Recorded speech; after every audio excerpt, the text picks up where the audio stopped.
So what worries me the most is our lack of surge capacity, and we see those worst case scenarios, unfortunately, on not irregular basis in Canada.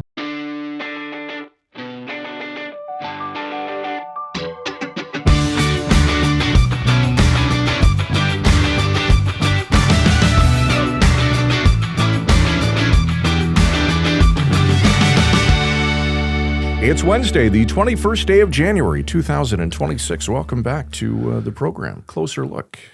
That's us. Michael Friscolanti, our editor-in-chief. Derek Turner, executive producer. I'm Scott Sexsmith. Are you a fan of soccer?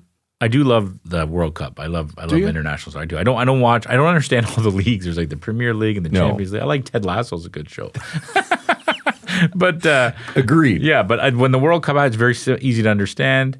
Soccer is the beautiful game. Those people are so talented. The way they can. No question. Yeah, and I do. I cheer for Italy. The heritage comes out. I cheer for the Italian team, but they haven't been in the World Cup in a few last few tries, and they're still fighting to get in this year's World Cup. Here's what I don't understand about soccer, and we're going to get to the point of why we're talking about soccer in a sec. When they add extra time, I don't get where that comes from. Well, I think if I understand correctly, it's because the time the guys all flop and lie on the ground, it's injury time, right? It's like the ref is calculating in their head how much time was wasted during those stoppages in play, and then they add it to the end.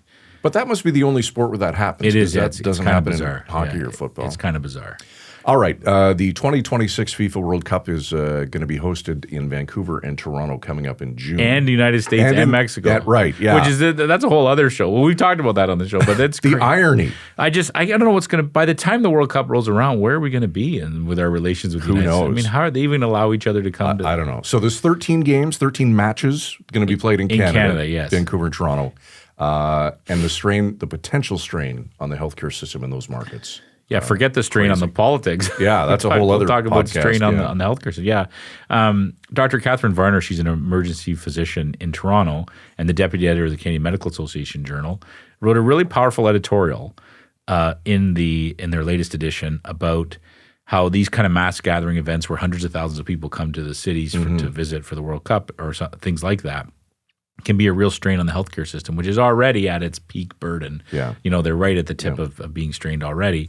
And her editorial is very powerful because it talks about, what we have to be careful for during events like this, but just that we also need to have a bigger conversation, remind people that we're at that tipping point at all times, right? And that, any mass casualty event or mass injury event at something like this can really kind of topple it over like Jenga. Yeah. And her editorials, it's excellent. It's a great read. It's you don't have to be a doctor to understand what she's saying. No. It's written for everybody. Thankfully. And Dr. Varner, who's extremely busy and extremely passionate about what she does for a living, has agreed to take a few minutes to chat with us about the editorial and about the bigger issues at play here. I think it's going to be a great conversation. When people hear World Cup of Soccer, they think of parties, packed patios, and booming economies in the host cities. What you don't often hear about are hospitals, but it's a very important question. What kind of impact do big gatherings like this have on emergency departments, especially if there's a sudden unexpected surge in patients showing up at the ER? Here to help us understand the implications and what we need to do to prepare is Dr. Catherine Varner, an emergency physician in Toronto and deputy editor of the Canadian Medical Association Journal. Doctor, welcome to the show. We appreciate your time tonight. Thanks so much. Thanks for having me. All right, Doctor, you just published the editorial in the Canadian Medical Association Journal under the headline, Mass Gathering Events Underscore Serious Vulnerabilities in Healthcare Capacity.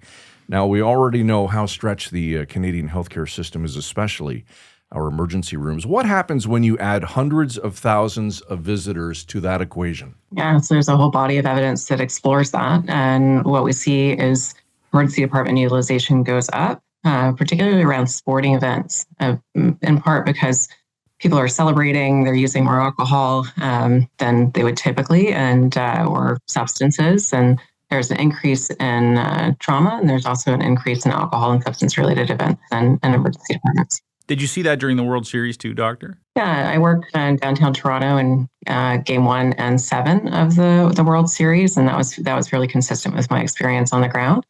And what struck me those nights that's the type of volume that we are accustomed to around events. We have a lot of mass gathering events in Toronto, And that's typical for what we see. And the World Series, I would say, was probably more than that, just because there was a large number of people, not just in the stadiums, but also celebrating in the city. However, the concern that I had, really what made me want to write this editorial, was thinking about what would happen if we had a surge in need of healthcare resources, or what we call like an external disaster in our planning and policies in the hospital. And the second stage of that planning in responding to that type of event is what's called decanting your emergency department. So you make space, and you make space in the hospital. And when our hospitals are running at 100% capacity, as they were around that time, and that wasn't flu season, I'm not sure where we would make space for that type of event. Doctor, what worries you the most? In other words, what's the worst case scenario? Yeah, so what worries me the most is our lack of surge capacity. And we see those worst case scenarios, unfortunately, on not irregular basis in Canada, where like an influenza season, we've had a particularly bad influenza season, and horrible things have happened, and waiting rooms, which I'm sure everyone has heard about through the course of this influenza season, where people were unable to be seen by a physician in a timely manner, and had bad outcomes in the waiting room. It's fascinating, this editorial, especially at the end, Doctor, because you're talking about the World Cup, you're talking about the World Series, but this is like, from what I learned in your editorial, this is just a daily occurrence. Like, you would be worried about this every day. Like, we're always at the brink or over the brink right now. We're just not ready at all for any kind of mass surge in demand.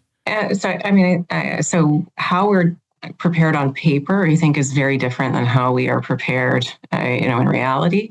And we do have world experts in both Toronto and Vancouver, the host cities, who are preparing our cities for these types of events, and have had a lot of experience in the planning for these types of events.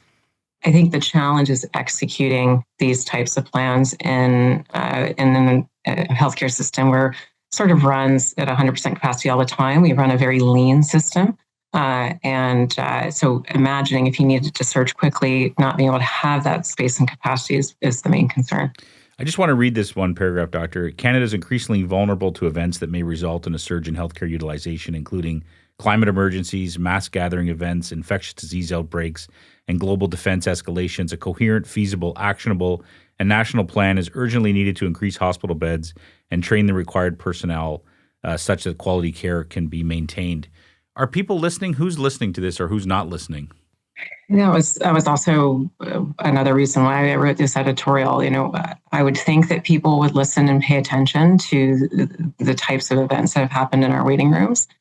It seems like when there's the possibility of beds actually being cut in Canada in 2026, it sounds like no one's listening. And so maybe the international specter of a World Cup event would make people listen. And that was one of the reasons, in part, to look at this national problem from a slightly different angle. Doctor, when a system is already at capacity, what's usually the first thing to crack? Is it wait times? Is it staffing? Is it patient safety? What is it? I think it's all of the above. I mean, they all are affect one another, certainly. And I think the one that worries me the most, and I think causes the most moral distress for providers, is when you can't provide that high quality care that you feel that a patient is deserving of. And all of our patients are deserving of that high quality care. So when you're faced with treating a patient in a waiting room, when in fact they need, a care space where there's access to one-to-one nursing, or needing IV antibiotics or timely administration of antibiotics, needing oxygen, those types of things, and you can't provide those, that's when you really feel the moral distress. So that affects burnout in our setting, certainly, and it makes it hard to retain and attract people to work in these emergency department environments when they are constantly feeling that pressure of being over capacity. For sure. It leads into my next question. You talk about this in the editorial as well. People would just assume, well, let's just get more staff on board during a big event like the World Cup. That's just not possible, is it, Doctor? No, and that's what the scientific literature suggests we should be doing around these mass gathering types of events, is a protective measure to ensure that we can provide that high quality care. However, in our current healthcare environment, where hospitals in Ontario at least are facing huge budget deficits and saying through the Ontario Hospital Association that they're going to have to cut personnel and cut hospital beds, I can't imagine a scenario where they're going to be increasing hospital staffing for the World Cup when they're not increasing hospital staffing for influenza season. So, we're really faced with a difficult challenge outside of the World Cup really all year long. So let's talk about that for a sec. How do we solve the staffing crisis? It seems impossible. Oh, it's many years in the making, and I think it's going to be many years in the fixing. But a concerted effort to focus on it in a multidimensional way, I think, is critical. And often what happens is people work around the edges of it. So moving some elective surgeries into more ambulatory surgical spaces, for instance, those are great initiatives, but it really doesn't cut to the core of not having enough hospital beds per capita in Canada. And we've been looking across at peer countries. Canada just does not have nearly as many hospital beds per capita as other countries in the OECD, for instance. I think what frustrates a lot of people, whether it be just regular folks like us or politicians, is we often hear the defense of public healthcare, why we love public healthcare, why it's so important to this country. It's one of the things that makes us Canadian. But the way when you read an editorial like this, or you just read about anything that with the hospital system right now, or the healthcare system, it doesn't feel like we're behaving like we love public healthcare, that we believe in public healthcare. Is that fair to say, Doctor? Yeah, and I'm loath to criticize our healthcare system, in part because I think we provide really high quality care to patients. We just don't have enough of it. Yes. So the backbone of our healthcare system, I truly believe, is a Corvette. Like, we have an incredible healthcare system that provides the best quality of care in the world. UHN, which I'm not affiliated with, was named the top 3 hospitals or 4 hospitals in the world a couple of weeks ago. I think we are so fortunate. It's just a matter of space and personnel and funding, and going forward with our aging population, with increasing morbidity, I really do think that it should be a national strategy, not just a strategy that's looked at when there's a provincial election. I mean, I think that's really an unsustainable way of managing a healthcare system. And sadly, this last provincial election, it didn't even feel like it was on the topic of discussion. Yeah. It felt like it was barely brought up. Doctor, if you could speak today to someone who actually made big decisions on the healthcare front, what would be the one thing you would say to them? I think taking a multi-pronged approach at the hospital capacity is a major vulnerability in our healthcare system. Looking at it, not just from who's coming into the door of the emergency department, but how can we also safely discharge patients from hospital into long-term care homes, such that we can open up capacity into our acute care system. Just a couple more questions. Appreciate all your time, Doctor. In terms of preparation for this World Cup, what's actually going on for this specific thing? We haven't talked a lot about it, but what's actually being done to make sure we're as ready as possible? Yeah, so it is not a part that I'm directly involved in, but I am certainly aware of all of the planning that has taken place in such a multidimensional way, with, like, as I mentioned earlier, world experts in mass gatherings, not just from a health perspective, but also from a city planning perspective. But the health measures that are going into place have been planned for now many months. And so that is public health measures. So thinking about the wastewater surveillance programs that are taking place in both cities to watch for things like measles uptick, for instance, which actually occurred after the Vancouver Olympics. And then also the hospitals working together to do some simulation exercises in the management of one of these worst case scenarios. So all of the hospitals, paramedical systems, as well as fire, police, all working together to ensure that they have the best laid plans. Dr. Varner, I'm curious for locals in both Toronto and Vancouver, how might this affect everyday care during the tournament in those two cities? Yeah, so we're seeing an uptick in visitors certainly during that time, and it's already a time where we have uptick in visitors for our many cultural gatherings, including Pride, which coincides actually on one of the games of the World Cup. And so I would anticipate, certainly in the downtown core, where these events are taking place, probably an uptick as shown in the literature and utilization of emergency services.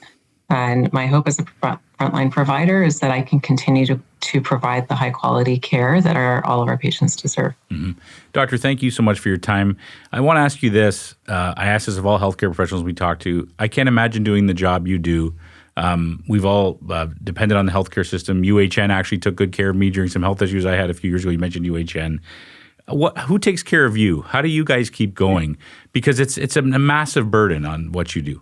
Yeah, it is a team sport. We say that all the time in emergency medicine. I'm predominantly a night shift worker, and the way that we care for one another is really supporting each other on shift, especially when there are things that we are part of. Patients have difficult outcomes, and supporting each other, debriefing with one another, and being attentive to the emotional effect of this job. But I love the job that I do. I love providing frontline care.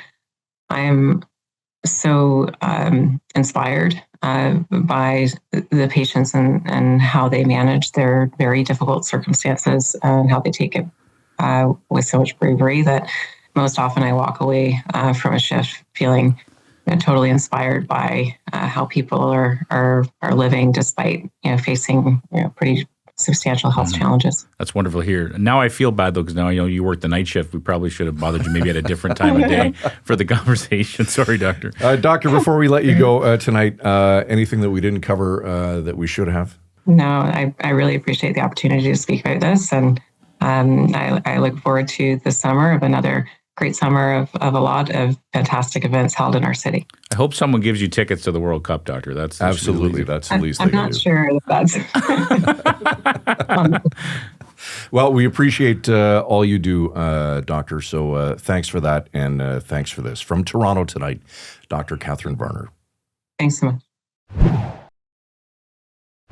I was so relieved to hear that Dr. Varner flipped shifts, and we weren't keeping her up from much deserved nap. But as always, a great conversation and a real eye opener. Yeah, and I really encourage everyone to read Dr. Varner's editorial. It's online. It's available. It's in the Canadian Medical Association Journal. If you just Google, we'll put the link in our write up here for it as well. But basically, what she's saying is. And I don't want to use her. These aren't her words. These are my interpretation of what she's written. The healthcare system, the public healthcare system, walks a tightrope every single day, every single shift, every hour, right?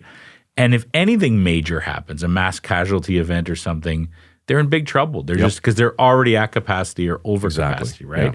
And I think if you're a patient in this country, if you have a loved one getting health care in this country in hospitals, or if you're a politician making decisions, I would suggest you take the 5 minutes it takes to read this editorial because it was hugely eye-opening to me. Of course, the World Cup is what we call the news hook. That's what she started the story. Of course, yeah. But it's really has nothing to do with the World Cup. It has to do with the fact that we have this healthcare system that we need to pay more attention to. Absolutely. All right, good stuff. Closer look at villagemedia.ca is our email address. We would love to hear from you. It's always open 24/7, so reach out and let us know what you think about the healthcare system around FIFA's World Cup or just in general. We'd love to hear your comments. That's it for us tonight. For Derek Turner, executive producer of the program, and Michael Friscolanti, our editor-in-chief, I'm Scott Sexsmith. Thanks for your time tonight. We'll see you tomorrow night, 7 o'clock, right here on Closer Look. Frisco and Scott's Wardrobe provided in part by Moores, Sault Ste. Marie.